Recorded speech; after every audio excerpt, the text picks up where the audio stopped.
Hello everyone, नमस्ते सबैलाई। फेरि पनि धेरै दिन बादमा अर्को भिडियो लिएर आएको छु र होप तपाईँलाई भिडियो पनि मनपर्छ होला। र भिडियो चाहिँ के थियो भन्दाखेरि चाहिँ तपाईँहरूले लेखेर चाहिँ पाल्नुहुन्छ र भिडियोलाई अन्तसम्म हेर्नुहोस्। र आजको भिडियो यस्तै छ है सबैजना।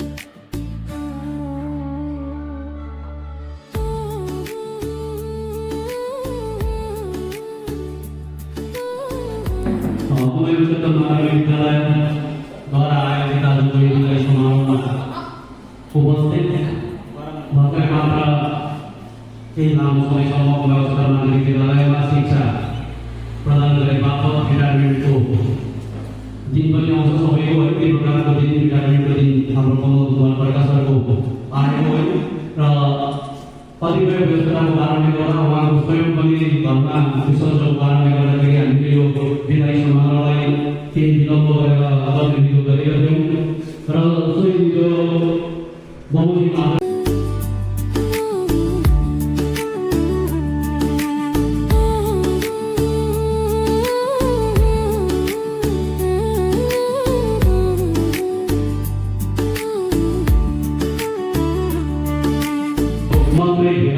हामीले सुन्न दिन सकिरहेका छौँ।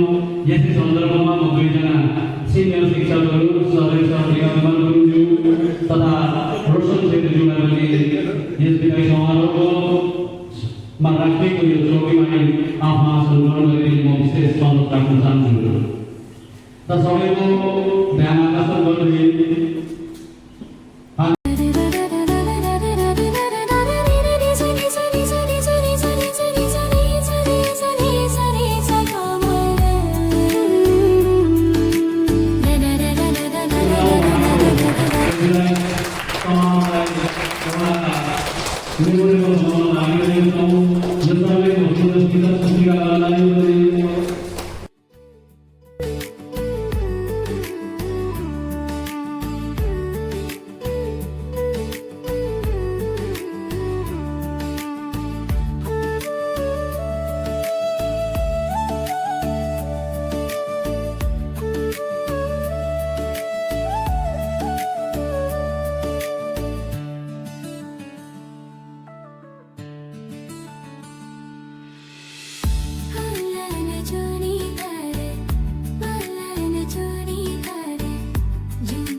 जन्मी परेको धरतीमा चाहिँ हुर्किनु भयो। आफ्नै गाउँ परेका प्राथमिक विद्यालयबाट नै प्राथमिक शिक्षा आर्जन गर्नुभयो। तत्पश्चात जलढका हाई स्कुलबाट सन् 1962 माध्यमिक शिक्षा आर्जन गरी कालेबुङको एसयुएमआईबाट सन् 1984 उच्च माध्यमिक शिक्षा आर्जन गर्न सक्नुभयो। उहाँले बिए अनर्स कालेबुङ स्थित गभर्मेन्ट कलेजबाट सन् 1990 मा गर्नुभयो। सन् 1991 मा एसएससीबाट चयनमा पुर्याउनु भएको पनि योगदान अविस्मरणीय छ। यहाँको अनुशासन, गतिशीलता र मार्गदर्शनले हाम्रा विद्यार्थीहरूलाई सही बाटो देखाउन सधैँ प्रेरित गरिरहन्छ। विद्यालय परिवार उहाँको सुस्वास्थ्य, दीर्घायु र सुखद अवकाश जीवनको हार्दिक शुभकामना व्यक्त गर्दछ। यहाँको ज्ञान र अनुभवबाट आगामी दिनमा पनि समाजमा मार्गदर्शन पाइरहने छ भन्ने विश्वास लिएका छौँ। यहाँको सेवा र त्यागको निम्ति हार्दिक नमन, हार्दिक शुभकामना श्री प्राध्यापक विद्यालय परिवार माया उच्चतर माध्यमिक विद्यालय।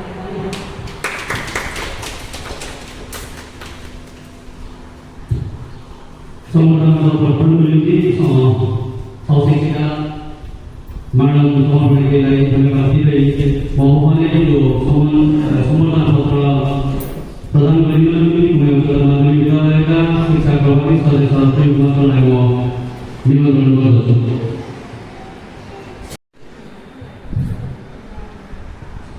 सम्बर्धना पत्र पठन पश्चात म उच्चतर माध्यमिक विद्यालयका शिक्षकहरूलाई सहको निम्ति यो मायाको चिनो हामी प्रदान गरिरहेका छौँ।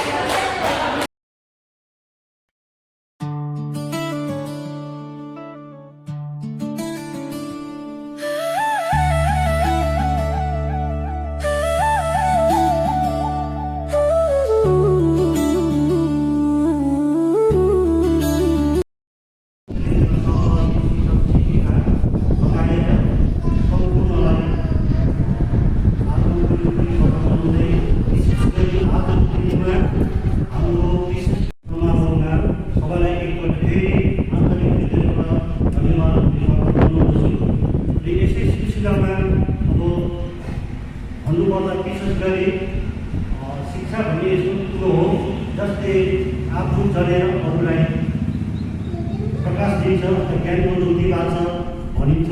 साँच्चै सबै क्षेत्रमा चाहे पाइलट होस्, डक्टर होस्, इन्जिनियर होस्, चाहे डरलाग्दो बिजनेसम्यान किन नहोस्, सबैको गुरु नै शिक्षक हो। शिक्षकद्वारा नै संसारमा भएको सबै मानिस जाति विभिन्न क्षेत्रमा जो कार्यरत छ त्यसको श्रेय म त भन्छु शिक्षकलाई जान्छ। त्यसै कारणले गर्दा धर्ममा पनि भनिएको छ गुरु नै सर्वश्रेष्ठ हो भनेर। अनि यसै सिलसिलामा भन्न चाहदिनँ, सिलसिलागत कुरोमा एउटा मैले शब्द विषयमा एउटा सानो विदायी समारोहमा उपस्थित विदायी शिक्षक श्री कमल कुमार सरकारज्यूलाई 2 शब्दको निम्ति म अनुरोध गर्दछु। धन्यवाद।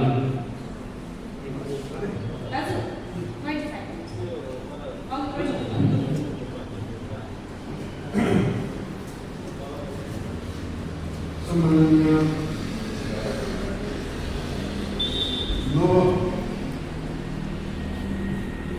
कुमाई म्याट्रिक स्कुलका साथै सम्पूर्ण संस्थामा मेरो जानकारी विषयबाट धन्यवाद ज्ञापन गर्दै म विदायी शिक्षकको रूपमा आज यहाँ उपस्थित भएको छु।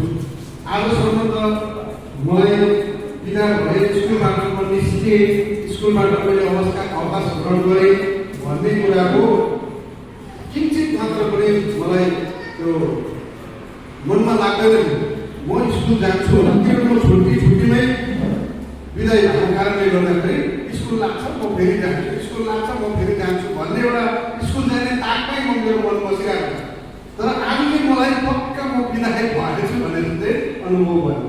अनि यो विदा भन्ने कुरा चाहिँ कस्तो भनेदेखि मलाई स्कुलबाट विदा गरेको 3 खेप भन्नु त म त त्यहाँबाट त रिटायर भएर गएको होइन, अर्को स्कुलमा ट्रान्सफर गरेर गएको अनि त्यहाँ पनि नानीहरूको जुन चाहिँ अवस्था देखेँ मैले त्यहाँनिर घन्टै 12 वर्ष काम गरेँ एउटा स्कुलमा पनि 12 वर्ष काम गरेँ र त्यो 12 वर्षको अवधिमा मैले के अनुभव त मैले मेरो त्यस्तो केही नराम्रो अनुभव पनि छैन राम्रो अनुभव पनि छैन त्यहाँ पनि मेरा सहपाठीहरू सहकर्मीहरू सबैजना एकदम मिलेनसार अत्यन्त राम्रो अत्यन्त मसँग एकदमै मिल्ने खालको थिए र सबैसँग मेरो राम्रै सम्बन्ध थियो अनि उनीहरूबाट मलाई जुन चाहिँ विदा गरियो त्यो विदामा पनि मलाई प्रकारको तिक्त अनुभव त भएन तर पहिलाको जस्तो अनुभव भएन पहिलाको जस्तो त्यहाँ चाहिँ अलिकति ठुला नानीहरू भएको कारणले गर्दाखेरि र पनि नानीहरूमा आँखामा आँसु देख्नु धेरै त्यसको मतलब चाहिँ के हो त भन्दाखेरि मलाई नानीहरूले धेरै माया गर्दा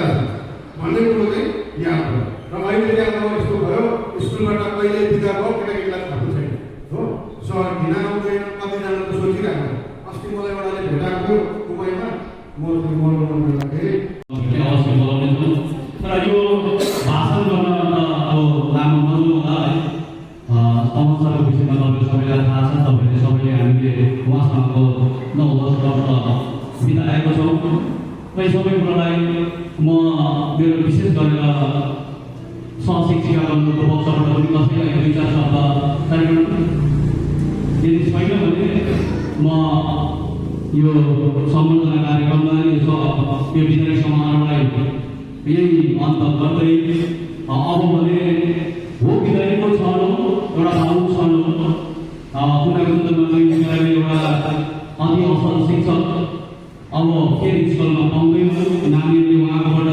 कतिपय कुराहरू सिक्न पाउँदैन त्यो भावुक छन् हामी समस्यामा छ तर विधायी समारोह भए तापनि आज हामी यहाँ छौँ सरको विधायी समारोहलाई अलिकति यादगार बनाउने पनि हामीले विचार राखेका छौँ त्यसले गर्दाखेरि अब भने हामी सोध्दै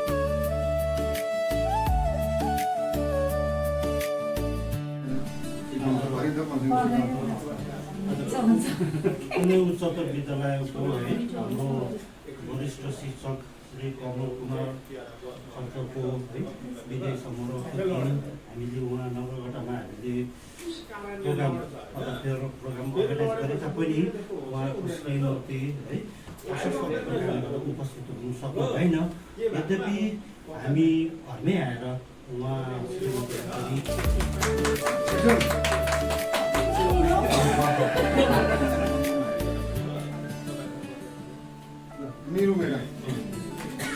मेरो छोरी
Right.